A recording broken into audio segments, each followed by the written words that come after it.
প্রিয় শিক্ষার্থীরা, আশা করি সবাই ভালো আছেন। আমি অনলাইনে বাংলা ক্লাসের জন্য আসলাম, তোমরা সবাই রেডি থাকো। আচ্ছা, রেডি তাই না? বই, খাতা, পেন্সিল সব কিছু নিয়ে রেডি থাকো। আচ্ছা, রেডি তাই না? আচ্ছা, সামনেই টিউটোরিয়াল পরীক্ষা। পড়াশোনা তো হচ্ছে তাই না? ভালো পড়াশোনা হচ্ছে আশা করছি। তাহলে আজকে আমরা বোর্ডের দিকে তাকাই। দেখো, গত ক্লাসে আমরা পড়েছিলাম সেই ছেলেটি নাটিকার শুধুমাত্র রিডিং করেছিলাম। হ্যাঁ, রিডিং করেছিলাম।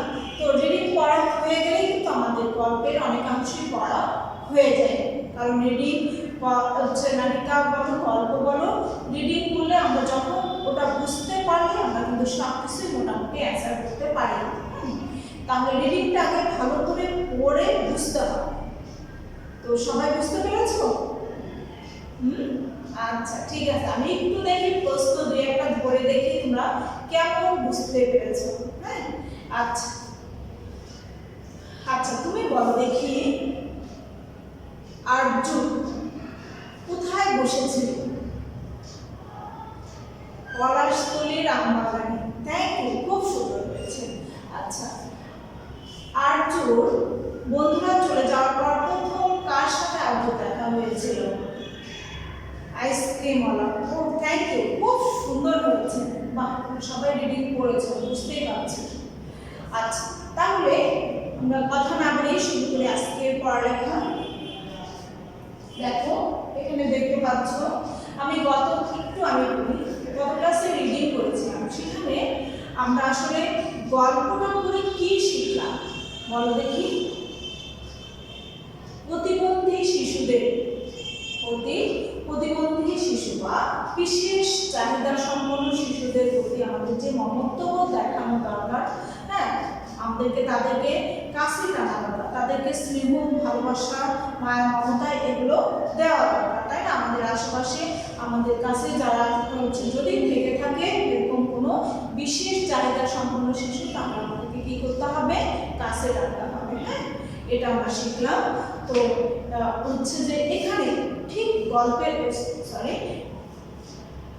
নাটিকার মধ্যে আমরা দেখলাম যে এখানেও আমরা আরজু নামে একজনকে পেয়েছি, সে বিশেষ চাহিদা সম্পন্ন শিশু। তবে হ্যাঁ, আমরা যাদেরকে প্রতিবন্ধী বলছি তারা দুই রকমের হয়ে থাকে। একটা হচ্ছে শারীরিক প্রতিবন্ধী, আর একটা হচ্ছে মানসিক প্রতিবন্ধী। এটা অবশ্যই জেনে রাখতে হবে, ঠিক আছে?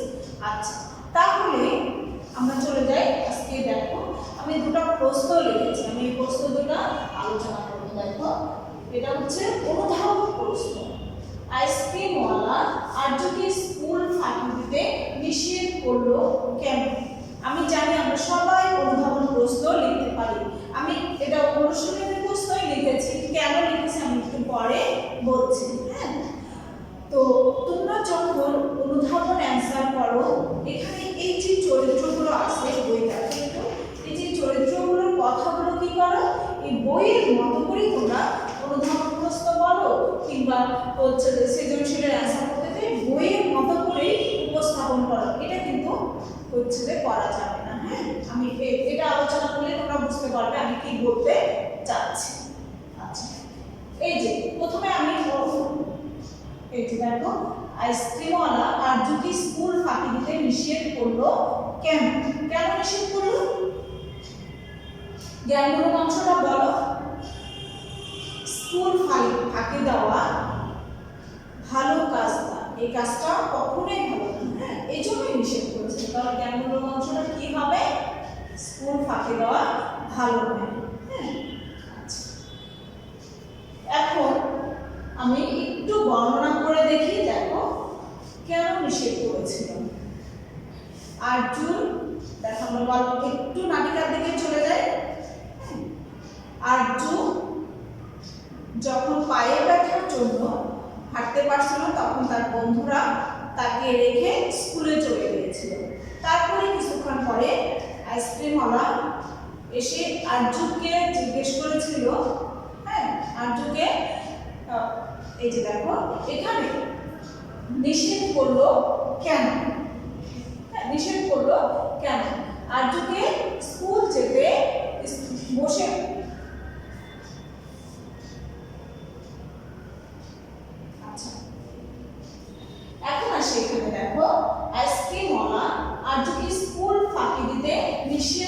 হলো কেন। প্রথমে আমি জ্ঞানমূলক অংশটা লিখে নেব। হ্যাঁ, কি বলো দেখি জ্ঞানমূলক অংশ কি হবে তুমি বলো। আর ঠিক আছে, খুব সুন্দর হয়েছে। হ্যাঁ, কারণ স্কুল ফাঁকি দেওয়া কাজটা কিন্তু ভালো না, এই জন্য আজকে বলা নিষেধ করেছে। এটা হচ্ছে জ্ঞানমূলক অংশ। হ্যাঁ, স্কুল ফাঁকি দেওয়া ভালো না, স্কুল ফাঁকি দেওয়া ভালো না। আচ্ছা, এরপরে আসি বর্ণনায়। বর্ণনায় আসি। এখন দেখো, আরজুর বন্ধুরা যখন আরজুকে রেখে স্কুলে চলে যায় তখন আরজু একাকী বসেছিল। হ্যাঁ, তারপরে আইসক্রিমওয়ালা আসলো। হ্যাঁ, আইসক্রিমওয়ালা আসলো। আইসক্রিমওয়ালা আরজুকে এভাবে স্কুলে না গিয়ে বসে থাকতে দেখে আইসক্রিমওয়ালা আরজুকে বলেছিল স্কুল যেন সে ফাঁকি না দেয়, স্কুল কারণ স্কুল ফাঁকি দেওয়া ভালো না। এই কথাগুলো আইসক্রিমওয়ালা বলেছিল। এটাও সঙ্গে বলেছিল যে পড়াশোনা ফাঁকি দিলে কি হয়, জীবনে ভালো কিছু করা যায় না, তাই না। তার অবস্থা দেখিয়ে, তার অবস্থা, সে আজকে কি করতেছে, আইসক্রিম বিক্রি করতেছে। হ্যাঁ, আস্তে আস্তে সে ছোট করতেছে, এটাই সে নিজেকে উদাহরণ দিয়ে বুঝিয়ে দিয়েছিল যে স্কুল সে ফাঁকি দিয়েছিল। এগুলো আমি তোমাদের বোঝাচ্ছি, এগুলো প্রশ্নের মধ্যে লেখা যাবে না। হ্যাঁ, আচ্ছা, তাহলে কি তার নিজের অবস্থানটা বুঝিয়ে দিয়ে আরজুকে বুঝিয়েছিল যে স্কুল ফাঁকি দেওয়া যাবে না, কারণ স্কুল ফাঁকি দিলে জীবনে বড় কিছু ভালো কিছু করা যায় না। ঠিক আছে। আচ্ছা, এরপরে আসি আমি। আরজু পাখিদের সাথে কথা বলছিল কেন। আরজু পাখিদের সাথে কথা বলছিল কেন। এখন কেন কথা বলছিল, এর কারণটা জ্ঞানমূলক অংশটা একটু বের করো দেখি। হ্যাঁ, একটু চিন্তা করো সবাই, জ্ঞানমূলক অংশটা বের করে নাও। হ্যাঁ, কারণটা হচ্ছে কেন। যখনই কেন থাকবে আমাকে এই কারণটা একবারে অ্যাকুরেট কারণটা আমাকে বের করতে হবে। ঠিক আছে।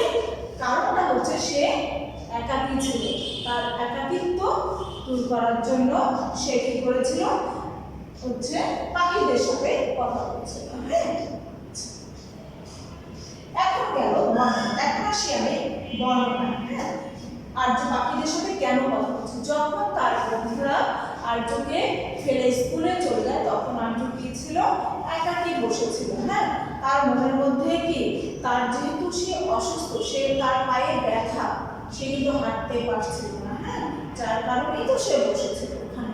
এখন একে একে তার বন্ধুরা চলে গেল, তারপরে আইসক্রিমওয়ালা আর মিঠাইওয়ালাও চলে গেল। হ্যাঁ, তারপরে সে, তার অনেক মন খারাপ হচ্ছে, সে একা বসে আছে, মন খারাপ হচ্ছে। তার এই মনের কষ্ট দূর করার জন্য সে কি করতে লাগলো, সে বিভিন্ন পাখিদের সাথে, চন্দনা পাখি, শালিক পাখির সাথে সে কথা বলতে শুরু করেছে। অ্যান্সার তোমরা জ্ঞানমূলক অংশটা অবশ্যই লিখবে, লেখার পরে তারপরে বর্ণনা করবে। কিছু 4-5 লাইন একটু বর্ণনা করে দেবো অবশ্যই। এগুলো অনেক কথা আমি বললাম ঠিক ওই জায়গায়। হ্যাঁ, তোমাকে অনুধাবন প্রশ্ন ধরতে হবে যে আসলে কোন জায়গা থেকে আমাকে অনুধাবন প্রশ্নটা করলো, ওই জায়গায় চলে যেতে হবে। হ্যাঁ, আচ্ছা, এরপরে খুব ইম্পর্টেন্ট এই প্রশ্নগুলো হচ্ছে, এগুলো বুঝলে হচ্ছে আমরা অনেকটাই বুঝে যাব। এরপরে আসি আমাদের সৃজনশীল। হ্যাঁ, সৃজনশীল একটা একটু আলোচনা করি। আমাদের বইয়ের সৃজনশীলটাকে আমরা পড়েছিলাম। হ্যাঁ, একটু দেখো, বেশ বড় একটা সৃজনশীল। এখানেও আমরা ঠিক একজন স্টুডেন্টকে পাই, এই উদ্দীপকের মধ্যে আমরা ঠিক একজন স্টুডেন্টকে পাই। সেই স্টুডেন্টকে প্রায় স্কুলে আসে না, প্রায় স্কুলে আসে না। তারপরে তাকে কারণ জিজ্ঞেস করলে দেখো সবাই একসাথে বলে যে তার নাম হচ্ছে রওশন। রওশন প্রায় স্কুল কামাই করে। শিক্ষক রওশনকে বলে আর কামাই করবে, শিক্ষক রওশনকে বলে আর কামাই করবে। কোনো উত্তর দেয় না রওশন, দেয় না, কোনো উত্তর দেয় না রওশন। পায়ের বৃদ্ধাঙ্গুলি দিয়ে সে মেঝেতে মাটি খুঁড়তে থাকে। হ্যাঁ, পায়ের বৃদ্ধাঙ্গুলি দিয়ে সে মেঝেতে, কোনো উত্তর, তোমরাও মাঝে মাঝে এই কাজটা করো তাই না, কোনো অ্যান্সার না দিয়ে কি করো, নিচের দিকে তাকিয়ে থাকো। ঠিক রওশনও তাই করছিল। হ্যাঁ, কোনো অ্যান্সার না দিয়ে কি করতেছিল, নিচের দিকে মাটি খুঁড়ছিল। আচ্ছা, তারপরে কি হলো, উত্তর না পেয়ে শিক্ষক রওশনকে অনেক বকা দেয়। শিক্ষক কি করে, রওশনকে অনেক বকা দেয়। কয়েক এরপর রওশনের বাবা আবিদ সাহেবকে দেখো কি বলছে, বললেন স্যার রওশনের স্নায়ু রোগ আছে। রওশনের বাবা কি বললেন তার স্যারকে যে স্যার রওশনের স্নায়ু রোগ, স্নায়ু মানে কি মাথায় সমস্যা, হ্যাঁ আছে। নিয়মিত স্কুল পড়লে ওর অসুখটা বেড়ে যায়, বকাঝকা করলে ওর স্কুলে আসা বন্ধ হয়ে যায়। আসলে কোনো কারণ ছাড়া, হ্যাঁ আমার তো মনে হয় তাই না, তোমাদের কি তোমরা যখন স্কুলে আসো না তখন আমরা কি করি স্যার ম্যামরা আসলে কারণটা জিজ্ঞেস করি, অবশ্যই কারণ থাকে, হ্যাঁ খুব কম দুই একজন স্টুডেন্ট আছে যে কারণ ছাড়াই পড়াশোনায় ফাঁকি দেয়। সবাই আমরা জানি যে স্কুল তোমাদের তো একটা কাজে প্রধান কাজই হচ্ছে পড়াশোনা করা, তাহলে কেন ফাঁকি দিবা তোমরা, হ্যাঁ তাহলে এখানে আমরা যেটা জানতে পারলাম যে রওশনের মধ্যেও সমস্যা আছে। ঠিক আমাদের এই নাবিকা সেই ছেলেটির মধ্যেও আমরা পেয়েছিলাম আর্য নামে একটা স্টুডেন্ট, তারও সমস্যা ছিল, তার পায়ে ব্যথা ছিল, তারপরে তার পাটা আস্তে আস্তে কি হয় চিকন হয়ে যায়। আর এই উদ্দীপকের মধ্যে আমরা পেলাম রওশনকে। রওশন কি করে মাঝে মাঝে স্কুলে আসে না, কারণটা কি তার একটা রোগ আছে, সেই রোগটা কি স্নায়ু রোগ, হ্যাঁ মাথার সমস্যা, হ্যাঁ এটাকেও আমরা এক ধরনের প্রতিবন্ধী বলে থাকি। এই যে আমি শুরুতে বলেছিলাম যে প্রতিবন্ধী দুই ধরনের হয়, একটা হচ্ছে শারীরিক, একটা হচ্ছে মানসিক। আমরা এখানে যেটা পেলাম সেটা হচ্ছে শারীরিক আর্য, আর এখানে উদ্দীপকের মধ্যে আমরা যে রওশনের যে সমস্যাটা জানলাম সেটা হচ্ছে মানসিক। তার মাথায় যখনই তার সে রেগুলার স্কুল করে, হ্যাঁ পড়াশোনা বেশি করে, তখনই তার মাথার মধ্যে চাপ পড়ে, তখনই সে কি হয় অসুস্থ হয়ে যায়। হ্যাঁ আচ্ছা, আমরা তো এটা আলোচনা করলাম। এরপরে আসি গ নাম্বারে, দেখো কি বলছে রওশন ও আর্যর মধ্যকার সাদৃশ্য ব্যাখ্যা করো। সাদৃশ্য অবশ্যই সাদৃশ্য, তাই না, সাদৃশ্যটা আমাকে কি বলছে সাদৃশ্য আমরা বুঝতে পারলে আমরা দেখো আমরা কিন্তু এটা ঠিক প্রশ্নের অ্যান্সারটা আমি সবাই আমরা পারবো। দেখো সাদৃশ্য ব্যাখ্যা করো, অবশ্যই সাদৃশ্য, তাই না, দুজনেই প্রতিবন্ধী। আমরা উদ্দীপকের দিকে তাকালে দেখো, আমরা যখন উদ্দীপকের দিকে তাকাই তখন আমরা বুঝতে পারি যে রওশন কি মানে বলেছে সহজ, কোনো প্যাচ দেয়নি, শুধু বলেছে সাদৃশ্য হচ্ছে ব্যাখ্যা করো, ব্যাখ্যা করো, সাদৃশ্য ব্যাখ্যা করো, এটা আমার গ নাম্বার অ্যান্সার। আচ্ছা তাহলে দুজনেই কি প্রতিবন্ধী, দুজনেই প্রতিবন্ধী। আচ্ছা আমরা যখন উদ্দীপকের দিকে তাকাই দেখো উদ্দীপকের মধ্যে কি রওশন হচ্ছে প্রায় কি করে স্কুলে আসে না, কারণ জিজ্ঞেস করলে সে হচ্ছে যে তার বাবা বলে তার কারণ জিজ্ঞেস করলে সে চুপচাপ থাকে। তারপরে একসময় তার বাবার কাছ থেকে জানা গেল যে সে হচ্ছে যে যখনই সে প্রতিদিন স্কুলে আসে তখন অসুস্থ হয়ে যায়, কারণ তার একটা সমস্যা আছে বা একটা রোগ আছে, সে হচ্ছে তার হচ্ছে স্নায়ু রোগ আছে, স্নায়ু রোগ আছে, হ্যাঁ যখনই সে বেশি পড়াশোনা করে প্রতিদিন স্কুলে আসে তখনই সে অসুস্থ হয়ে যায়। এই যে উদ্দীপকের মধ্যে আমরা এটা জানতে পারলাম। এরপরে আচ্ছা এরপরে দেখি আমরা এটা তো পড়েছি নাটিকা, এখানে আর্জুন কথাটা কেউ একজন সুন্দর করে বলো তো দেখি। হ্যাঁ বলো, তুমি বললে, বাহ বলো, ঠিক আছে। আচ্ছা এবার তাহলে তুমি বলো।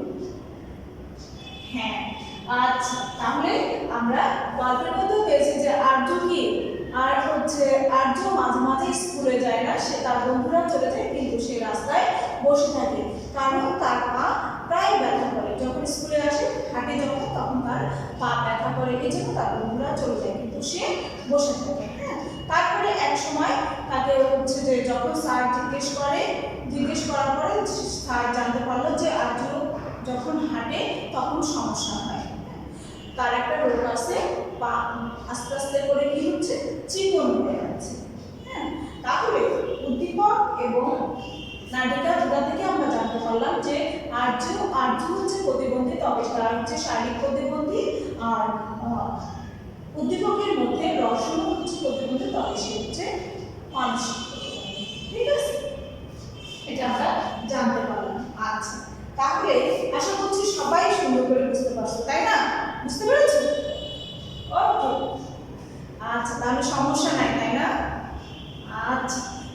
আসছে, তাহলে সমস্যা যেহেতু নাই সেহেতু আমরা কি করব, এই গ নাম্বার আনসারটা সুন্দর করে SW করব। আমরা এটাকে কি করব, SW করব।